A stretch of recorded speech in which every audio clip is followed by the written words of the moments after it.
Hello, namaste. I wanted to talk a little bit about the visions and the spontaneous writing and channeling.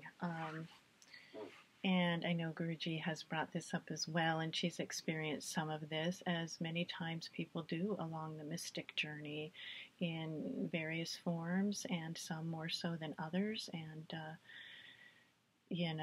it's many times part of it along the way. Um, but I want to just be real clear here that the visions that have come and the channeling here um, were completely spontaneous. There was never once where I tried to nourish that. I never invited it, and I have not ever been attracted to it, quite honestly, and I am still not.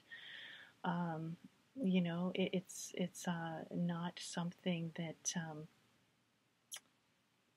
the truth is that I take too easily, and and yet, whatever way the persona feels, it really matters not. If when one's heart is open, what comes, comes, and when it goes, it goes. So,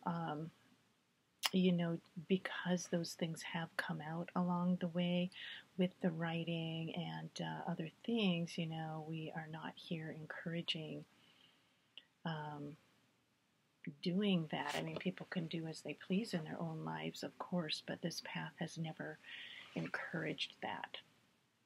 And I was also talking with Guruji about the visions. Um, and with the visions, I have had them since I was young. I've had a lot of sensory experiences, visions, dreams, hearing things. That came quite young, so it was never nurtured. I honestly sometimes looked at the psychic thing. I never even went to one. It just, it just wasn't me in that way. And with these visions, the ones that have come, they're not always pretty. Sometimes things are seen that are terrifying, and ugly and brutal, really. So it's not like all of them have come in this, whether that's ethereal or not, I can't say, but, it's not all been seeing roses, sparkly roses and lotuses. But with even those, when they come in a flooding manner, I found that very hard to become settled with. And but with that, what I want to say with them as well is that I, within my own mind and through the mind's eye, I've seen probably, I don't think you could get anything prettier to look at in the visions that have been seen here, with the majesty and the glory and how it's just sparkles and resonates with light and everything beautiful, as beautiful can be to the eye, to the ears, to the tongue, to the touch, which can be felt within one's own soul. There's still a sense of duality with that, and I was talking to Guruji about that, and there's a sense of being a witness to that. So I can only say within my own self that regardless of the incredible beauty, breathtaking, and really flooring beauty of it, I have not, maybe within some of the visions there was a sense of peace, the floating, the flying, the ocean. It's incredible, but in the long run, there has not been peace that would come from that, because there still is a sense of a witness there. Some one or another energy of viewing that. And that is why, again, the sages say, and the guru and all the masters, to not gravitate and nourish those things, said quite rightly. And I can be here to tell you after, and I'm still experiencing some of those things, and again, I want uninvited, and often this maybe not sound right, but unwelcome. I have not been one to open my arms to this kind of thing, even when it came. I just really had to learn to stay grounded and present and stay in the practices. And, so this is, I just want to put that out there because I think people can say, well, when this comes, it just, why are you messing around with that? Or why are you doing this? Or, and the spontaneous writing, I mean, those things come, one could literally be looking out a window and something gets written. And as Guruji has said rightly, it doesn't mean all of what is coming is fully actualized. It's coming forward as this is like something on the horizon as a could be. And when that writing has happened here, which on the blog, happens spontaneous, many times the mind's still. Sometimes it's not. There's never a plan to it. I have no clue what's going to come out. I don't even know how it happens. None of it. And it, it feels as if, there's still a persona there, and then there's a divine force, or so. I don't even want to explain it, but it happens. And, in a mysterious way, but those things, it doesn't mean that is a fully actualized experience. So again, these things are not anything to say hooray, or you've really come a long way, like you're seeing all these things, or you've seen, like I say, from here, I have seen probably so many spiritual personas. It was like, okay, when does this train, is there an end to this? But it's just, it's there, and it is awe-inspiring. But for here, it's been for the most part within my own soul. I've been disinterested and just kept moving forward and doing the practices, and when it washed away, it was quite fine with me.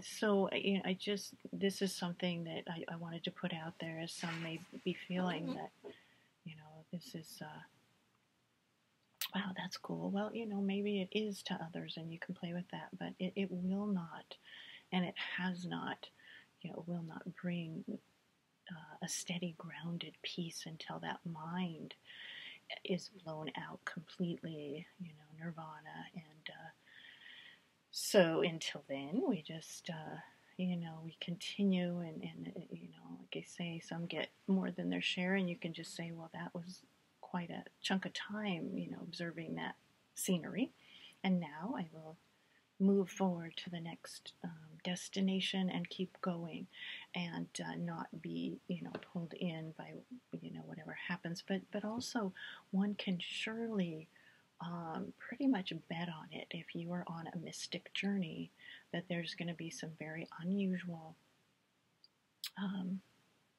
phenomena way beyond what you could imagine that will come forward, and also a lot of very, very difficult challenges, maybe beyond what you could ever imagine you could get through.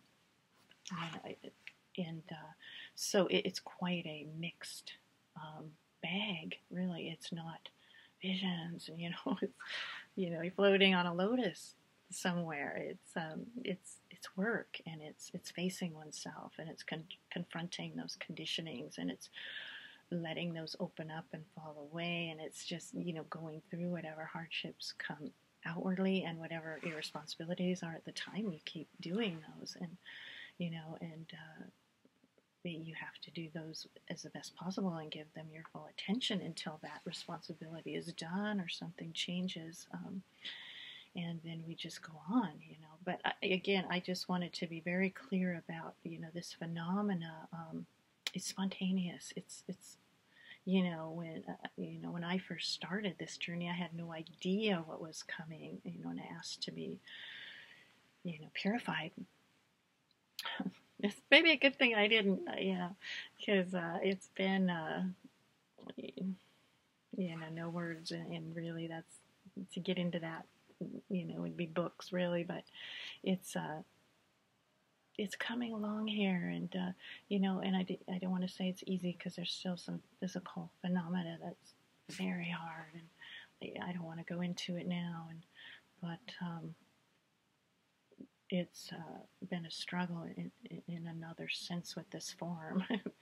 And but in terms of the stillness, the emptiness, the clearing, and after a lot of discharging and starting again and keeping the heart open and staying, connected to grace and the practices, there are shifts now here that I've spoken on the other video in terms of the slowing down that is more predominant now. But so that's all for now. And I did want to. Oh, now that I consider this, there, in terms of, I know people mentioned channeling and clairvoyance, that experiencing both very profoundly, experiencing them for quite some time, they're two very different things, and that might be possibly talked about in another video, and it really doesn't matter that much, but